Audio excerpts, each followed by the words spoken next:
Hey slots enthusiasts, did you know players' club cards used to be required by casinos to play a slot machine? That's coming up. Hi, my name is John Friedel. Welcome to Professor Slots, a channel that's all about mastering casino slots so you can win your way to success. If you've ever walked into a casino, looked around and wondered what's going on with slots, I can help. In these series of videos, I continue to answer the most common questions about slot machines asked via Google searches. This video explains a simple question of how slot machines work. I discuss the operational components of a slot machine from the point of view of a slots player, meaning the various interface areas on the front of a slot machine. These player interface areas include service light, bonus display, pay table, players club, results, play console, and ticket in, ticket out, TITO.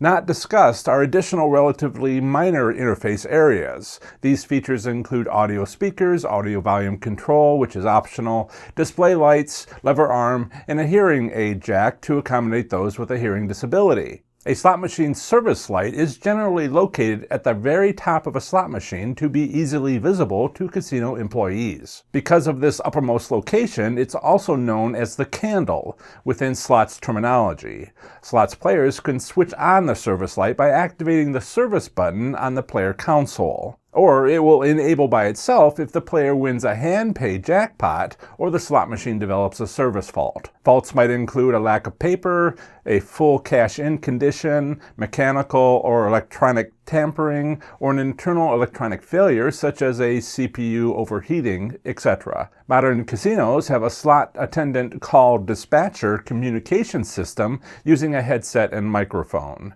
This setup is helpful for spotting problems on the casino floor. An activated service light automatically notifies the casino operating system. The casino dispatcher then informs the slot attendant responsible for that section of the casino. Once the notification is sent out, a lit candle is of little practical use. At best, it guides the responding slot attendant the last few feet to the customer needing attention, and also provides some reassurance to the waiting customer. Slots players may activate the candle for a multitude of reasons. In general, they do so to deliberately call a slot attendant to their location, for any of a host of reasons only limited by imagination. Sometimes slots players need to leave a machine briefly, but don't want to give it up to someone else. If this break is relatively brief, say 10 to 15 minutes, use the service button to call over a slot attendant. The slot attendant can temporarily lock up the slot machine at the request of the player. A slot machine can be unlocked later by the player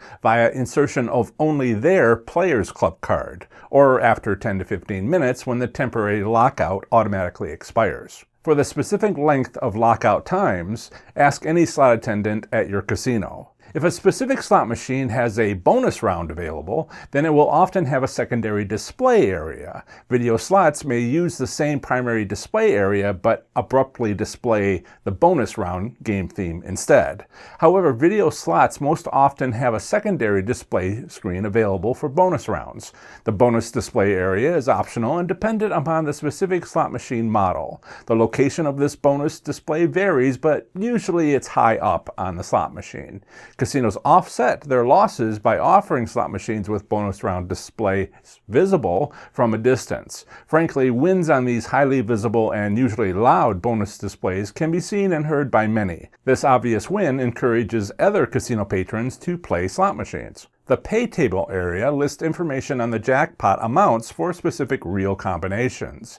It can also display some of the game theme rules. This area is either permanently displayed on the slot machine or available through an interactive series of images available by touchscreen. In either case, the pay table doesn't usually show every possible win. Sometimes the list is highly abbreviated and displays only the highest jackpots due to space limitations. Otherwise, a touchscreen display might switch between several images to show every possible winning combination. However, pay tables typically provide the highest value jackpot. Slot machine game themes with multipliers or wild reel symbols have their most top value jackpots being the result of these reel symbols. Alternatively, it may not show all multipliers or wild symbols in the tabulated list of win reel combinations. Instead, they may be in writing along the edge of the pay table interface area. But with large touchscreens has come the capability to provide full pay table information along with game theme rules. Some slot machines now have this feature, and perhaps more will have it in the future. Many pay tables show the number of credits won for a specific combination of real symbols, or they may show a monetary amount. In either case, these tables have separate columns for winning combinations dependent upon how many credits are bet. The far right column typically shows the winning jackpots available when betting maximum credits. Frankly, learning the pay table of any slot machine played is a relatively easy way to improve the odds of winning at slots. Many typical slots players believe there is no skill involved in winning at slot machines. Casinos gently foster this misunderstanding as it is to their advantage. Don't fall for it. Traditionally, slots players find it acceptable to play slot machines with visually succinct pay tables. Frankly, casinos would instead have their customers spend their time playing a game they don't understand. The casino isn't making money if a player spends time studying or reading until they do understand rather than playing the machine. One easy-to-learn skill to improve the odds of winning at slots is choosing which slots to play based on their pay tables. I go over this approach in my video, Choosing Slot Machines. The Players Club area contains a card reader, numbered keypad, and a small display. A security feature of Players Club cards is for players to choose a PIN to enter when they wish to access their player account. Newer style slot machines have a touchscreen display, which removes the need for a physical keypad, meaning it's part of the touchscreen display. Now, most casinos let you make a bet on a slot machine without a player's reward card. For a time around 2004, however, some casinos required them. Neither is the PIN needed to play the device or view basic information like a running total of rewards points earned during the current play session. The PIN allows access to certain portions of the player's casino account, transfer banked funds, and activate free play provided by the casino as a complimentary gift. The final real combinations are in the results interface area, whether it's a video slot machine or a slot machine with physical reels. Here, you learn the results of your bet. Interpreting whether a real combination is a winner requires an understanding of the pay table. This result is fundamental to how slot machines work. Of course, the slot machine will immediately display the results. A small display beneath the reels shows the total amount of money or credits available in the machine, how many credits most recently bet, and the jackpot amount won, if any. Jackpots are usually in credits, where each credit equals the denomination of the machine rather than the amount bet, as well as a monetary amount. The play console typically has physical buttons, a cash ticket reader, and a ticket printer. The buttons include cash out for requesting the removal of any player funds in the machine, service to request a casino attendant, selecting the number of credits to bet, or placing the maximum possible bet. Cash out for removing any remaining bankroll, repeat for making another bet for the same credits, and an optional button to select a specific bet denomination. The player console may have several possible button configurations, dependent upon the model of the slot machine.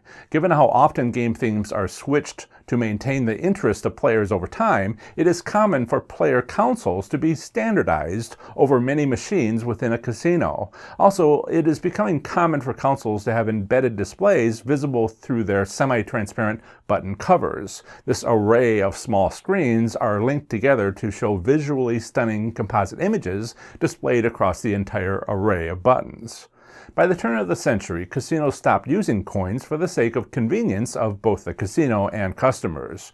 Both had issues with handling so many coins. Customers, because of the difficulties inherent with carrying so much weight, but also gambling delays due to full or empty slot machine coin hoppers. Casinos had issues with coins as well, including customer complaints due to delays caused by a full or empty slot machine coin hopper. This inconvenience was a coin logistics issue, which also included higher costs of maintaining a larger vault space and coin processing equipment and services. As casinos became more popular, coins became more difficult for everyone. As a result, casinos got ticket in, ticket out, TITO, technology. They are now integral to how slot machines work. This automation is the same technology that at the time was beginning for ATMs. Once proven out, this slot machine technology was here to stay like so many others. Comment below with your favorite interface. Be sure to share why. Stick around for more slot machine how-tos. Have fun, be safe, and make good choices.